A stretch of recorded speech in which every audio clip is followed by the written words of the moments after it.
কাশ্মীর পাকিস্তানের সাথে ভারত ইসরায়েল যুদ্ধ করে ওখানে হেরে যাবে, তারপর তারা পোল্টি নিয়ে আক্রমণটা করবে বাংলাদেশে।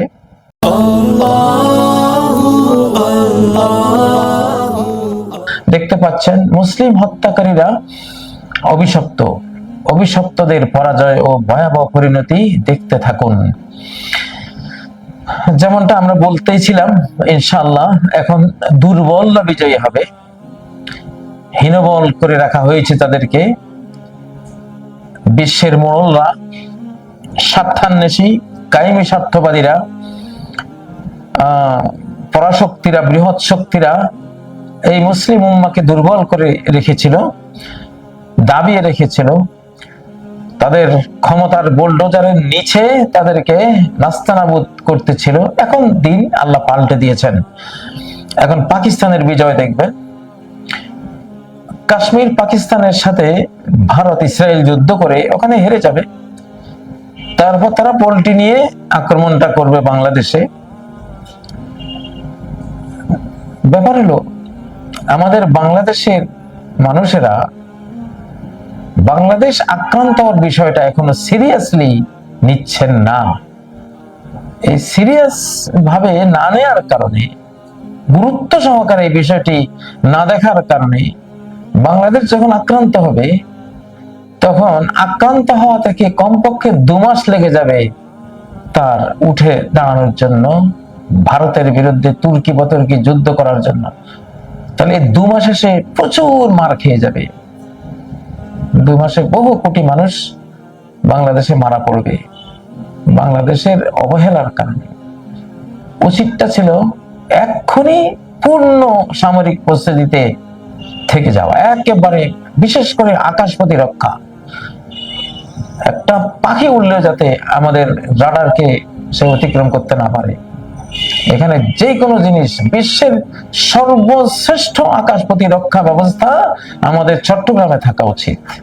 পার্বত্য চট্টগ্রাম, আপনারা জানেন গত একদিন আগের একটা শিরোনাম আমি দিয়েছিলাম যে এখানে দ্বিতীয় ইসরায়েল রাষ্ট্রের পরিকল্পনা চলছে। আরাকান আর্মি, এই যে আরাকান আর্মি বলছেন, আরাকান এটা আরবি শব্দ।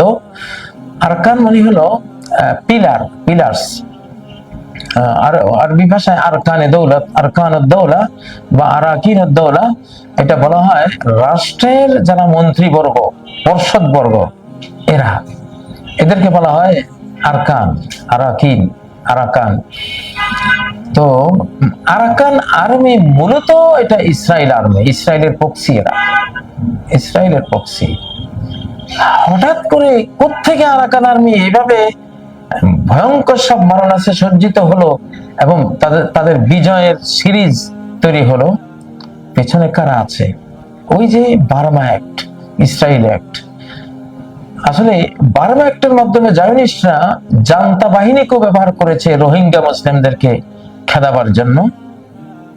তারপরে তারাই তো ইসরায়েলের প্রক্সি হলো আরাকান আর্মি। আরাকান আর্মি দিয়েও সেই একই কাজ, রোহিঙ্গা মুসলিমদেরকে খেদাচ্ছে। মূলত ইসরায়েলের ইহুদি এবং মুশরিক এবং জায়নিস্টদের মূল টার্গেট হলো মুসলিমরা। মুসলিমরাই থাকে প্রতিবাদী, আদর্শিক। তো এখানে তারা দ্বিতীয় ইসরায়েল রাষ্ট্র তৈরি করার জন্যই আরাকান আর্মিকে পেছন থেকে তারা অস্ত্র দিচ্ছে, ডলার দিচ্ছে, সব ধরনের সাপোর্ট তারা দিয়ে যাচ্ছে। দিন শেষে এটাই ইসরায়েলের প্রক্সি বাহিনী এবং এদের হাত রঞ্জিত হচ্ছে রোহিঙ্গা মুসলিমদের রক্তে। আগামী দিনে এই আরাকান আর্মির হাতে রঞ্জিত হবে বাংলাদেশের মুসলিমদের রক্তে। বাংলাদেশ খুবই সাবধান। আরাকান আর্মি, আচ্ছা আরাকান আর্মি তাদেরকে মানবিক করিডোর দেওয়ার জন্য জাতিসংঘ সহ সারা বিশ্বের মুরব্বীরা এখানে উঠে পড়ে লেগেছে। কারণটা কি? আরাকান আর্মিটা কি? এরা যদি ইসরায়েলের পক্ষী না হতো, জাতিসংঘ বা অন্য বিশ্ব মুরব্বীরা কোনো গুরুত্ব দিত না, কিন্তু এটা ইসরায়েলের পক্ষী। এখানেই ইসরায়েল দ্বিতীয় ইসরায়েল গঠনের জন্য যে পার্বত্য চট্টগ্রাম, আরাকানের একটা অংশ, মিজোরাম, মণিপুর, এরা এরা এরা সবার শত্রু। বাংলাদেশেরও শত্রু, এরা আরাকানেরও শত্রু, এরা ভারতেরও শত্রু। এরা এই 3 দেশ ভেঙে এখানে দ্বিতীয় ইসরায়েল রাষ্ট্র, এই অভিশপ্ত এই জাতিটাকে এখানে আনতে চাচ্ছে, গোটা এই অঞ্চলটাকে অভিশাপে পুড়ে ছারখার করার জন্য।